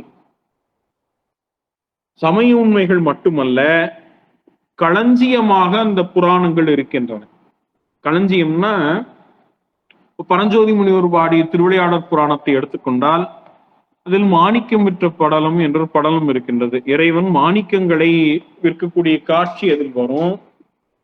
மாணிக்கம் எங்கெங்கு தோன்றியது, எந்தெந்த யுகத்தில் எங்கெங்கு தோன்றியது, எங்கெங்கு கிடைக்கின்றது, அந்த வகைகள் எவ்வளவு, விலை எவ்வளவு பொன் விலை வரும் என்பதும் கூட அதில் இடம்பெறுகின்றது. இவர்களுக்கு அதிதேவதைகள் யாவர், எப்படி அணிய வேண்டும், எப்படி அணிந்தால் உடலுக்கும் மனதுக்கும் உயிருக்கும் நல்லது என்ற செய்திகள் விரிவாக அதில் இடம்பெற்றுள்ளன. நவரத்னங்களின் வகைகள், விலை உட்பட அனைத்தும் அதில் இடம்பெற்றுள்ளன. அதே போல குதிரைகள் என்று எடுத்துக்கொண்டால் அனைத்து ஜாதி குதிரைகள், அந்த குதிரைகளுக்கு இருக்க வேண்டிய சுழிகள் போன்று குதிரையின் இலக்கணம் முழுமையாக எடுத்துக்கணும். அதே போல இந்த நவரத்னங்களிலும் முத்து இப்படி இருக்க வேண்டும், பதுமராகம் எனக்கூடிய மாணிக்கம் இப்படி இருக்க வேண்டும், வைரம் இப்படி இருக்க வேண்டும், இப்படி அதனை அறுக்க வேண்டும் என்று ஒவ்வொன்றையும் மிகவும் விரிவாக புலவர் பெருமக்கள் பாடியிருக்கின்றார்கள். இப்படி அரிய நூல்களை மகாவித்வானை எடுத்துக்கொண்டால் அவர்கள் 17க்கும் மேற்பட்ட புராணங்களை அருளி செய்திருக்கின்றார்கள். சைவேல்லப்ப நாவலர் பெருமான், திருவெண்காட்டு புராணம், அருணாசல புராணம், இப்படி செவ்வந்தி புராணம் போன்ற அளவற்ற புராணங்களை அவர்கள் பாடியிருக்கின்றார்கள். தலபுராணங்கள் மட்டுமின்றி புராண அமைப்பிலே அருளாளர்களுடைய வரலாறுகளை பாடும் தன்மையும் பிற்காலத்தில் ஏற்பட்டது. அதில் முதல் புராணமாக நமக்கு கிடைத்திருப்பது கடவுள் மாமுனிவர் அருளி செய்த நம்முடைய திருவாத ஊரடிகள் புராணம். மாணிக்கவாசக பெருமானது வரலாறு பெரிய புராணத்தில் இல்லை என்பதால் இவர்கள் அதற்கு ஒரு தனி புராணமாக அவர்கள் பாடியிருக்கின்றார்கள். அதுவும் கடவுள் மாமுனிவர் அதனை எப்படி அருளி இருக்கின்றார்கள் என்றால், உவமைகளிலும் கூட மாணிக்கவாசக பெருமானுடைய வரலாற்றில் சாதாரண உவமைகள் இடம்பெறக்கூடாது என்று ஒரு உவமையை பயன்படுத்தி விட்டாலே அதில் சித்தாந்த பொருள் இருக்கும்படி அவர்கள் பாடியிருக்கின்றார்கள். அதற்கு பின்னால் சந்தானக்குறவர் ஆகிய இருக்கக்கூடிய பெருமக்களின் மீது சந்தானாச்சாரியார் புராணம் வந்தது. கிருபானந்த வாரியார் சுவாமிகள் அருணகிரிநாதர் மேலே அருணகிரிநாதர் புராணம் என்று அவருடைய வாழ்க்கை வரலாறு, அருள் வரலாற்றை ஒரு புராணமாக அடியிருக்கின்றார்கள். இப்படி தலங்கள் தொடர்பாகவும் அருளாளர்கள் தொடர்பான வரலாறுகள் தொடர்பாகவும் புராணங்கள் சிறந்த முறைகளிலே நமக்கு அந்த வரலாறுகளை எல்லாம் கூறி மூர்த்தி தல தீர்த்த பெருமைகளையும் அங்கு எழுந்தருளியுள்ள இறைவனது அருள் பெற்ற அருளாளர்களின் வரலாறுகளையும் அவ்விரண்டு தன்மைகளும் நமக்கு காட்டும் சித்தாந்த பேருண்மைகளையும் நமக்கு திட்பநுட்பமாக எடுத்து காட்டுகின்றார்கள். இப்படி சிற்றிலக்கிய வகைகளிலே பதிகம், மாலை, அந்தாதி, கலிவெண்பா, கோவை முதலிய நூல்கள், தலபுராணங்கள், அருளாளர்கள் மீது பாடப்பெற்ற வரலாற்று புராணங்கள் போன்ற நூல்களை எல்லாம் சிறிது தொட்டு அவை நம்முடைய சித்தாந்த உண்மைகளை எப்படி சொல்கின்றன, தமிழில் இவை எங்கிருந்து திருமுறைகளிலிருந்தும் திருமுறைகளுக்கு முன்பு சங்க இலக்கியங்களிலிருந்தும் அவை எப்படி அதை இந்த நிலைக்கு அந்த நூல்களை இட்டு வந்துள்ளன என்பவற்றை எல்லாம் பார்த்தோம். விரிவாக எதனையும் பார்க்கவில்லை. ஒரு இலக்கியத்தை எடுத்துக்கொண்டால், மாலை என்று எடுத்துக்கொண்டால் மாலையிலேயே 100கணக்கான மாலைகளின் வகைகளை பாட்டியல் நூல்கள் காட்டுகின்றன. அந்தாதி என்று எடுத்துக்கொண்டால் எண்ணிக்கையின் அடிப்படையில் அல்ல, வகைகளின் அடிப்படையிலேயே நூற்றுக்கணக்கான அந்தாதிகள் இருக்கின்றன. கிட்டத்தட்ட 212 அகரா அந்தாதிகளை பாட்டியல் நூல்கள் நமக்கு காட்டுகின்றன. 400க்கும் 96 என்று சில நூல்களில் வரையறை சொல்லப்பட்டாலும் 412க்கும் மேற்பட்ட சிற்றிலக்கிய வகைகள் இதுகாரும் பதிவு செய்யப்பட்டுள்ளன. அப்படி அளவற்ற நூல், பெரும்பாலும் அவையெல்லாம் சைவ சமயம் சார்ந்த நூல்களாக 80% மேலே சைவ சமயம் சார்ந்த சிற்றிலக்கிய நூல்களாக இருக்கின்றன. அதற்கு அடுத்திருக்கும் பெரும்பகுதி வள்ளல்கள் மீது பாடப்பட்ட நூல்களாக இருக்கின்றன. அதன் பிறகுதான் பிற தெய்வங்களின் மீது பாடப்பட்ட நூல்களாக இருக்கின்றன. இப்படி ஒவ்வொரு வகையை எடுத்துக்கொண்டாலும் 18 என்ற ஒரு தொகுப்பை எடுத்துக்கொண்டால் கிட்டத்தட்ட 60க்கும் மேற்பட்ட 18 இருக்கின்றன. இதழகள் அந்தாதி, இதழ் ஒளி அந்தாதி என்று அந்தாதிகளின் ஒலியின் அடிப்படையில் ஏராளமான நூல்கள் இருக்கின்றன. யமக அந்தாதி இருக்கின்றது. இப்படி ஒவ்வொரு சிற்றிலக்கிய வகைக்கும் எண்ணிறந்த நூல்களை சைவ அருளாளர்கள் நமக்காக பாடி அழைத்திருக்கின்றார்கள். இவற்றையெல்லாம் படிக்கவும், இவற்றையெல்லாம் அதில் சொல்லப்பட்டிருக்கக்கூடிய சமய உண்மைகளை நுகரவும் ஒரு ஆயுள் போதாது என்று சொல்லும் அளவுக்கு தமிழின் நூல்கள் இருக்கின்றன. அன்பர்கள், அடியேன் உட்பட எல்லாரும் இதனை படித்து சைவ இலக்கியங்களை சிறிதளவாவது தங்களால் இயன்ற பதிகம் எல்லாரும் இப்போ உலா, கலம்பகம் போன்ற நூல்களை எல்லாம் படிக்க விட்டாலும் கூட எளிய மக்கள் பதிகம் போன்ற நூல்களையாவது, திருமுறைகளுக்கு பிறகு விளங்கக்கூடிய சாதாரண நமக்கு கிடைக்கக்கூடிய பதிகங்கள் முதலிய இலக்கியங்களையாவது படிக்கும் பழக்கத்தை வளர்த்து கொண்டால் பின்னாளில் இந்த இலக்கியங்கள் எல்லாம், சைவ இலக்கியங்கள் எல்லாம் காப்பாற்றப்படும். அதனால் சைவ நெறி தழைக்கும், சைவ பயிர் எங்கெங்கினும் பரவும் என்ற ஒரு சிறு வேண்டுகோளை விடுத்து இந்த முதல் வகுப்பினை நிறைவு செய்கின்றேன். வாய்ப்பளித்த நெல்லை சொக்கலிங்கம் அண்ணா உட்பட அனைவருக்கும் நன்றியை தெரிவித்துக் கொள்கின்றேன். திருக்கைலாய பரம்பரை, தருமபுர ஆதீனம், 27வது குருமகா சன்னிதானம், சைவ சமய சக்கரவர்த்தி ஸ்ரீலஸ்ரீ கைலி நட்சத்திர குருமணிகள் அவர்களின் திருவடிகளை அடியேன் முக்கரணங்களாலும் மீண்டும் பணிந்து வணங்கி நிறைவு செய்கின்றேன். திருச்சிற்றம்பலம். மிக அற்புதமான உரை என்று சொல்லலாம், மிக அரிய உரை. ஏனென்றால் இந்த தலைப்பில் இதுவரை எவரும் பெரிய அளவில் பேசியது இல்லை என்பதுதான் வரலாறு. பொதுவாக சைவ சமயத்தை பொறுத்த மட்டில் திருமுறைகள், அதை விட்டால் சாஸ்திரங்கள் என்றோடு 14 சித்தாந்த சாஸ்திரங்கள் என்பதோடு நின்று விடுவார்கள். ஆனால் சைவ இலக்கியங்களை பற்றிய ஒரு அறிமுகம், ஒரு பரந்துபட்ட ஒரு அறிமுகம், ஒரு குறைந்தபட்சம் ஒரு மேலோட்டமான ஒரு அறிமுகமாவது நம் அன்பர்களுக்கு வேண்டும் என்று நினைத்திருந்தேன். ஐயா அவர்கள் மிக அற்புதமான, மிக அரிய தகவல்களை, இதுவரை யாருமே கேட்டிராத மிக நுட்பமான தகவல்களை மிக அருமையாக சொல்லியிருக்கிறார்கள். மிக அதிக அளவில் குறிப்பெடுத்த வகுப்பு இதுவாகத்தான் இருக்கும் என்று நினைக்கிறேன். அந்த அளவுக்கு ஐயாவோட வகுப்புல எதை குறிக்கிறது எதை விடுறதுன்னே தெரியல.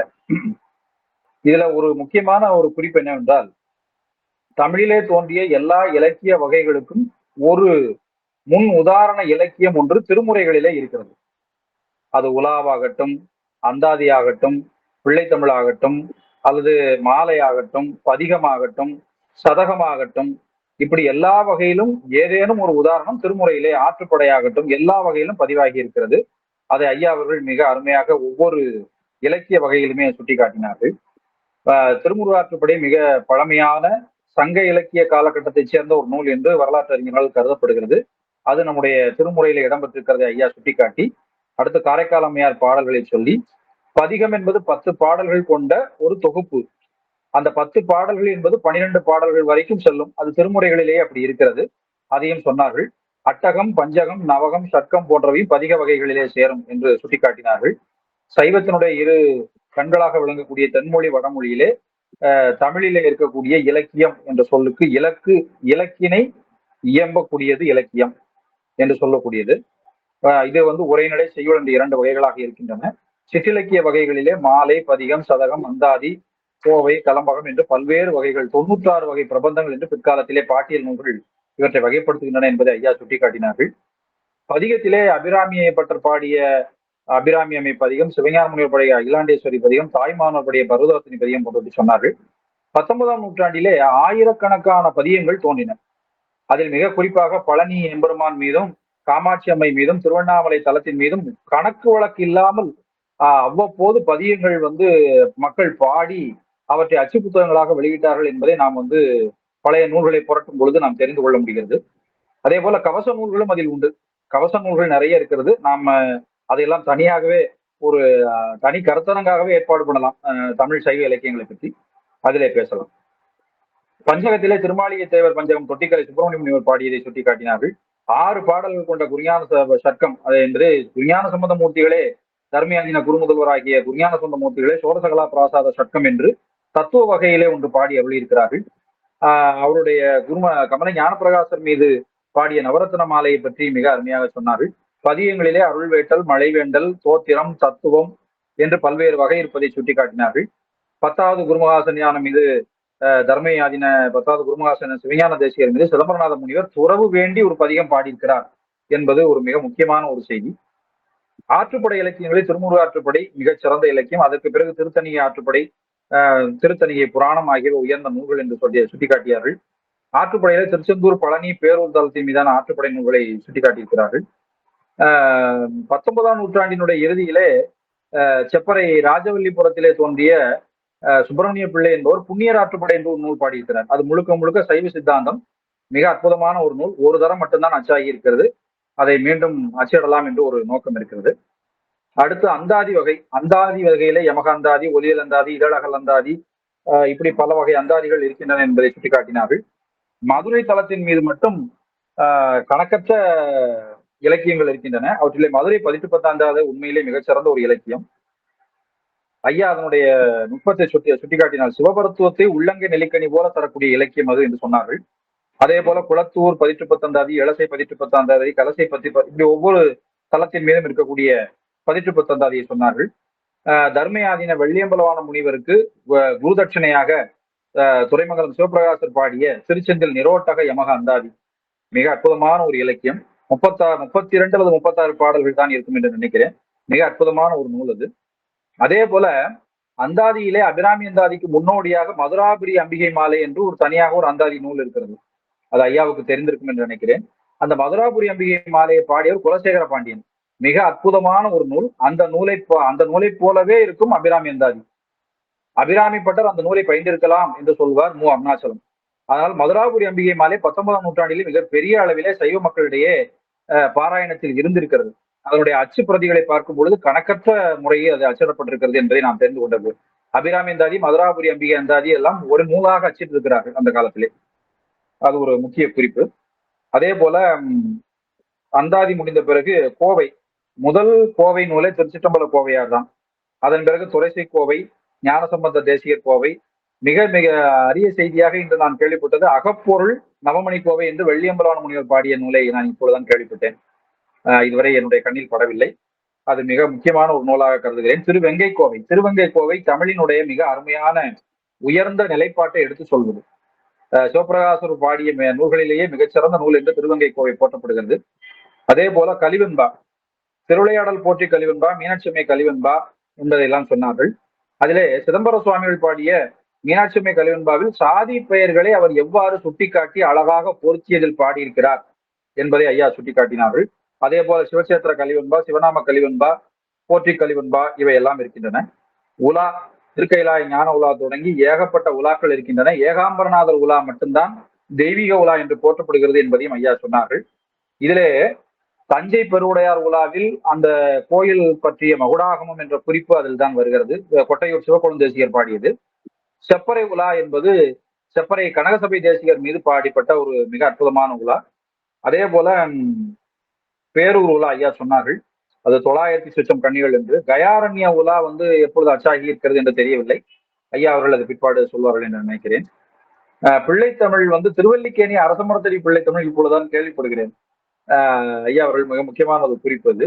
அதே போல செங்கொழுனி விநாயகர் பிள்ளைத்தமிழும் பருவத்துக்கு ஒரு பாட்டு விதமாக சிவஞான சுவாமிகள் பாடியிருக்கிறார்கள் என்று நினைக்கிறேன். கிருஷ்ணய்யர் பாடிய தில்லை சிவகாமி அம்மை பிள்ளைத்தமிழ் 14 பருவங்கள் கொண்டது என்பது ஒரு அரிய செய்தி. பிள்ளைத்தமிழ் மட்டும் நமக்கு கிட்டத்தட்ட ஒரு 200க்கு மேல நமக்கு கிடைச்சிருக்குது, எல்லா வகையான பிள்ளைத்தமிழ்களும். குருமுதல்வர்கள் மீது ஏன் பிள்ளைத்தமிழ் பாடப்படவில்லை? ஏனெனில் குருமுதல்வர்கள் சிவமாகவே பார்க்கப்படக்கூடியவர்கள் என்பதால், சிவருமானுக்கு பிள்ளைத்தமிழ் கிடையாது என்பதால் குருமுதல்வர்களுக்கும் பிள்ளைத்தமிழ் கிடையாது என்ற சமாதானம் உண்மையிலே நல்ல சமாதானம், ஒரு புத்திக்கு பொருந்தக்கூடிய ஒரு சமாதானமாக இருக்கிறது.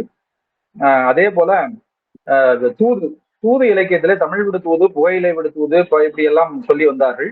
இதிலே பேரூர் கிள்ளை விடு தூதிலே மதமாற்றம் சம்பந்தப்பட்ட செய்திகள் பதிவு செய்யப்பட்டமையும், அதற்கு மறுப்பு வந்ததும், அதற்கு மறுப்புக்கு மறுப்பு வந்த செய்தியையும் ஐயா அவர்கள் பதிவு செய்தார்கள். மிக முக்கியமான ஒரு வரலாற்று குறிப்பு அது. மெய்யியல் நூல்கள், பொதுவாக தமிழ் இலக்கிய நூல்கள் பிரபுத்துவ சம்ஹிதை, மித்திர சம்ஹிதை என்று இரு பிரிவாக விளங்குவதும், பிரபுத்துவ சம்ஹிதை என்பது உத்தரவு பாணியிலே உயிர்கள் ஆற்ற வேண்டிய கடமைகளை உத்தரவு பாணியில சொல்வதும், நண்பன் நண்பனுக்கு சொல்வது போல சொல்வது மித்திர சம்ஹிதை என்றும், மித்திர சம்ஹிதை வழியிலே புராணங்கள் வருகின்றன என்றும், புராணங்கள் மகாபாரதத்தினுடைய தொடர்ச்சியாக பின்னாளில் விரிவாக இயற்றப்பட்டு அதனுடைய இன்னொரு ஒரு கிளையாக தல புராணங்கள் வந்ததையும் ஐயா அவர்கள் சொன்னார்கள். மிக முக்கியமாக சொன்னார்கள், முதல் 1000 ஆண்டில் காப்பியங்களைத்தான் பிரபந்தம் என்றார்கள். பின்னால் வந்த 1000 ஆண்டில் சிற்றிலக்கியங்களே பிரபந்தம் என்று சொல்லக்கூடிய அளவுக்கு சிற்றிலக்கியங்களுடைய செல்வாக்கு மிக அதிக அளவிலே பரவி இருக்கின்றது. ஏனால் பின்னால் வந்த 1000 ஆண்டில் காப்பியங்கள் பெரிய அளவிலே உருவாகவில்லை, ஒன்றுமே உருவாகவில்லை என்றுதான் வரலாறு. அந்த அளவுக்கு சமூக அரசியல் பொருளாதார சூழல் மாறி இருக்கிறது. சைவ உண்மைகளை மிகச் செறிவான முறையிலே சொல்லக்கூடியவை தலபுராணங்கள். தலபுராணங்கள் பற்றி ஐயா மிக அற்புதமாக சொன்னார்கள். இதில் முதல் தலபுராணமாக திருவாலவாய் உடையார் திருவிளையாடல் புராணம், கோயில் புராணம் இரண்டையும் சொன்னார்கள். மதுரைக்கு 6 தலபுராணமா? 4. மத்த ரெண்டு எது? கூடல் புராணம், மதுரை புராணம்னு வேற 2 புராணம். அது அவங்க புராணம், வைணவ புராணமா? திருக்கூடல் புராணம்ங்கிறது அவங்களுடைய புராணம். சரி. திருமாலை இருஞ்சோலைக்கு பாடி. நமக்கு கூடல் புராணம் அப்படின்னு சொல்லி ஒரு புராணம் இருக்கு, சுவடி வடிவத்துல மட்டும். அது இன்னும் வெளியாகல. ஓ சரி, இது ஒரு அரிய செய்தியா இருக்கு. இன்னொரு புராணம் மதுரை புராணமா? மதுரை புராணம், மதுரை தலபுரம். அதுவும் அச்சாகலையா?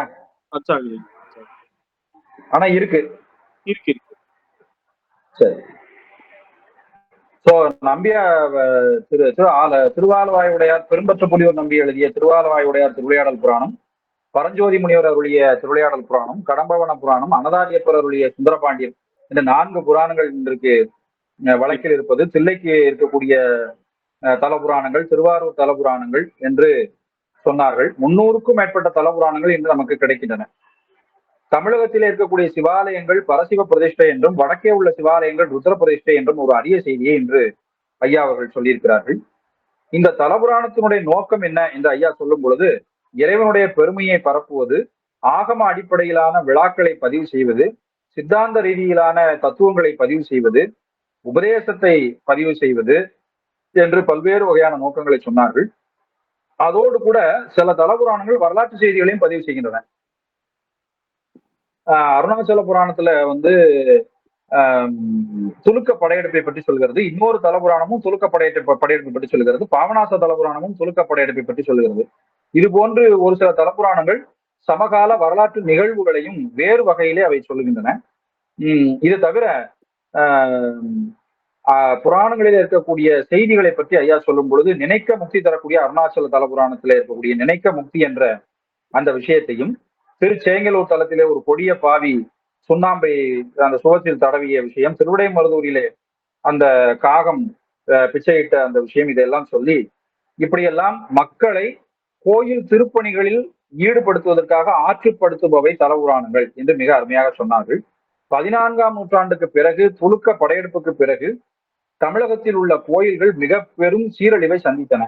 இவற்றில் சில கோயில்கள் பேரழிவை முற்றிலுமாக சந்தித்த பொழுதும் பொருளாதாரம் மிகப்பெரிய அளவிலே வீழ்ச்சி உற்றது. அரசுகள் மிகப்பெரிய அளவிலே தடுமாற்றம் அடைந்தன. இந்த சூழலில் தான் கோயில்கள் கைவிடப்பட்டன. ஏனென்றால் மக்கள் வாழ்ந்தால்தான் கோயில்கள் வாழும் இல்லையா? சோ மக்கள் வாழ இயலாத சூழலில் கோயில்கள் கைவிடப்பட்ட நிலையில் இந்த கோயில்களை புனருத்தாரணம் செய்ய வேண்டிய ஒரு கடப்பாடு நமக்கு ஏற்படுகிறது. அப்பொழுதுதான் கவிராயர்கள் தோன்றி ஒவ்வொரு தலபுராணத்துக்கும் என்னென்ன மகிமை இருக்கின்றது, ஒவ்வொரு தலத்திற்கும் என்னென்ன மகிமை இருக்கின்றது, இந்த மூர்த்தியை ஏன் வழிபட வேண்டும், இவற்றை வழிபட்டால் நமக்கு என்ன பலன் கிடைக்கும் என்ற அடிப்படையில காமிய பலனாகவே சொல்லி இந்த தலபுராணங்களை எழுத ஆரம்பித்தார்கள். பிற்பாடு அதுவே ஒரு மிகப்பெரிய இலக்கிய வகையாக பிரிந்து மிகப்பெரிய அளவிலே தமிழுக்கு ஒரு பெரிய செழுமையை தந்திருக்கிறது என்று நாம் சொல்லலாம். அந்த வகையிலே திருநீரு, ருத்ராட்ச மகிமை, அனுஷ்டானம், சிவபூஜை செய்வது முதற்கொண்டு எப்படி செய்வது என்று முதற்கொண்டு மிக விரிவாக புராணங்களிலே பேசப்பட்டிருக்கின்றன. இதையெல்லாம் ஐயா விரிவாக சொன்னார்கள். இதிலே மிக முக்கியமாக துறைசை 11வது பட்டம் பின்வேலப்ப தேசிகர் அவர்கள் திருப்பரியலூர் தலபுராணம் இயற்றியது போல மதுரை ஆதீனத்தை சேர்ந்த ஒரு சன்னிதானம் ஒரு தலபுராணத்தை இயற்றியிருக்கிறார்கள். அதே போல சன்னிதானங்களே தலபுராணங்களை இயற்றிய வரலாறுகள் எல்லாம் நம்மிடம் இருக்கின்றன. இதே போல சமய புராணங்களாக மட்டுமில்லாமல் பல்துறை களஞ்சியமாக நம்முடைய தலபுராணங்கள் இருப்பதை ஐயா அவர்கள் விளக்கினார்கள். அது உண்மை, முற்றிலும் உண்மை. அதுக்கு உதாரணமும் சொன்னார்கள். இதில் ஒவ்வொருவரும் எவ்வளவு பாடினார்கள் என்பதை சொன்னார்கள். தலபுராணங்கள் தவிர அருளாளர்கள் வரலாறு திருவாத ஊரடிகள் புராணம், சந்தானாச்சாரிய புராண சங்கிரகம், வாரியார் பாடிய அருணகிரிநாதர் புராணம், வாரியாருக்கு முன்பே வண்ணச்சரபம் தண்டபாணி சுவாமிகள் பாடிய அருணகிரிநாதர் புராணம், தாய்மானோர் புராணம் என்ற பெயரில் தாய்மானோருடைய வரலாறு 2-3 பேர் பாடியிருக்கிறார்கள்.